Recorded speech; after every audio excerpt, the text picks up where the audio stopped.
Hey, it's me, MLB. It's Inosuke. I had a few asks for him and thought, why not? It's going to be another teeny tiny series, a three-parter, but I hope you enjoy the chaos that is our favourite wild slayer, and this is a wild encounter. Inosuke, ex-female listener. Enjoy. It was freezing cold. The snow and ice had been pelting your face so intensely that your face had gone numb hours ago. Oh, I need to get out of the elements here, otherwise I'm going to die, you thought, as you squinted hard and looked up out from under your rain gear. The waxed leather was working wonders to keep you dry, but you weren't sure for how much longer, so getting out of this weather was going to be your best bet at not turning into an ice statue. Trudging forwards, you made for a pile of rocks up ahead and walked around them, looking to see if there was even just a small rocky outcropping that you could get in behind to shelter yourself for a little bit, but so far, no luck. Stepping blindly around the other side, you could see that there was what looked to be a bit of a cave, and you stumbled forwards eagerly. "Shelter!" you gasped internally with excitement, moving in under the rocks. As the snow and ice stopped attacking you, you were able to look up and around, and noted that it was more than just a little shelter, and was quite a decent-sized cave. "Oh, this is great," you thought, as you reached in behind you to pull your two daggers out from your back pouch so that you could sit down without them jabbing you in your back. You'd been walking for the longest time, so even just the thought of sitting for a second to rest your feet had you in all kinds of euphoria. You sighed internally as your ass hit the ground, daggers clattering against the stony ground as your back slumped against the rocks there. You let out a loud sigh as you relaxed, your daggers sitting just under your right hand. I'll rest here for a bit before heading back out. Maybe I'll wait the rest of this weather out, and then when it dies down I'll continue on home. I hope they're all okay. You closed your eyes for a second, just to really let your body have a break, but you only had your eyes closed for about 3 seconds before you felt a presence in front of you, and your eyes flew open at the same time that you gripped onto one of your daggers and threw it up in front of you, the metal of your dagger coming in contact with another metal.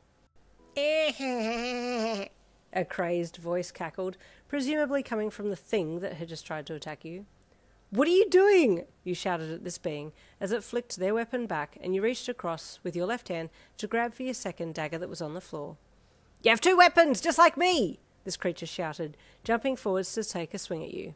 You blocked again, both your daggers up in front of you to block their weapons, and as your eyes grew accustomed to the dim light, you saw that they also had two weapons.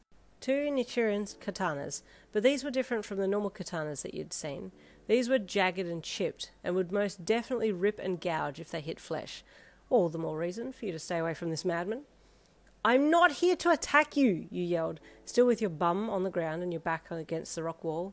"It's chaos out there, and I needed somewhere to rest, so I came in here to sit down for a bit. Is this your cave?" "Of course it's not," the thing replied, jumping back. "Okay, well, why are you attacking me then?" you asked, as you lowered your daggers a bit. "I just want to rest." "Fight me!" the madman yelled again, jumping forwards and taking a swipe at you with their jagged swords again. "I don't want to fight. I'm tired. I'm not trying to attack you. Leave me alone," you shouted, jumping to your feet as they threw themselves at you. Although you had just had a good look at their swords, you still couldn't see their face, and truth be told, you were still trying to make out what on earth it was exactly that was attacking you. Why can't I see their face? Is it just a lot of hair? Are they wearing something? Is this a human? It speaks. Surely it is. All these questions were running through your mind as you defended yourself against their attacks. They were quick and could move with great agility, but, again, you really didn't want to fight this thing, you just wanted to rest. Maybe I could make a run for it and go and rest in another cave. I'm going to die here if I don't, you thought, switching up your defense to attack and forcing them back a little bit. "That's more like it," the thing shouted, getting excited as you threw a few of your own moves into the mix, barely missing their own attacks as you tried to give yourself enough room to make a run for it. As you forced them back a bit, you glanced to your right and saw the cave opening right there. "Now's my chance," you thought, as you suddenly turned and bolted for the open cave mouth and out into the flurry of snow and ice. "Come back!" you heard the thing shout at you, but there was no way that you were stopping. No ma'am, no sir, you were gone. Dashing into the snow, you ran as fast as you could, not even bothering to look back since you'd convinced yourself that if you got away from them, they wouldn't attack you, right? They didn't have a reason to. You were out of their space, even though they clearly said the cave wasn't theirs, and you were running from them, not attacking. So therefore, they needn't chase you. Yes? Correct? Right? Wrong. You had only run a few steps before something heavy hit you in the back, and you were knocked face first to the ground with this giant weight still on your back, pinning you down. Why are you running? Is it because you're afraid of my strength? You're no match for me. Admit that I'm stronger. You know I am, the voice from your back implored. What on earth is this thing? You thought, as you turned your head to the side to reply it. And that's when you saw this boar staring back at you, and you screamed. What are you? You shrieked at it. Get off me! Get off me! I'm Inosuke Hashibira, it replied. What are you, though? You cried. Are you a half-human boar pig thing? No, I'm Inosuke Hashibira, it replied again. Fueled with fear and a determination to get away, you threw yourself over under this entity and landed on your back. But they had managed to keep you caged with their body, so now you were laying under them with this boar staring down at you, its eyes looking in all directions. You screamed again and then got one arm free and punched it in the side of its snout. You were expecting this attack to make it move its head, but not expecting its head to come flying off. But here you were in the middle of the snow blizzard with a now decapitated boar kneeling over you, but instead of it being headless, it still had a head. It was a very pretty looking human head now. You screamed again. Are you a girl? You screeched.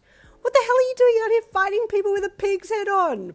I'm a boy. I'm Inosuke Hashibira, I know, but what are you doing? Why are you like this? You screeched. I'm the strongest.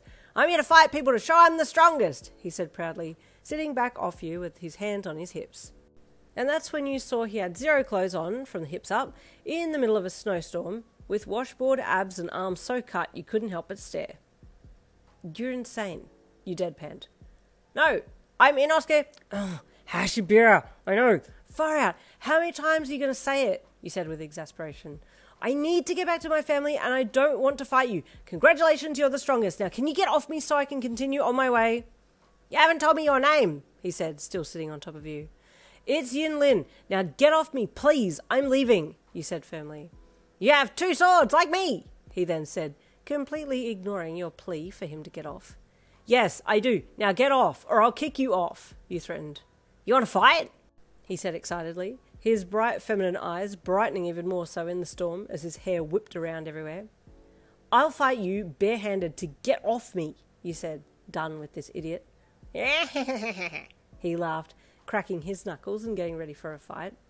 Little did he know that you had 2 older brothers who you used to wrestle with and they had taught you a thing or two. Without warning, you flicked your legs up and around his torso, then interlocked them and threw him backwards off you as you did a sit-up and slammed one hand down onto his chest as you unwrapped your legs. Okay, playtime's over. Bye, you shouted as you jumped up and fled. It's a very chaotic start to the story. Stay tuned for next week, same time, same place, same channel for part 2. I'll see you then.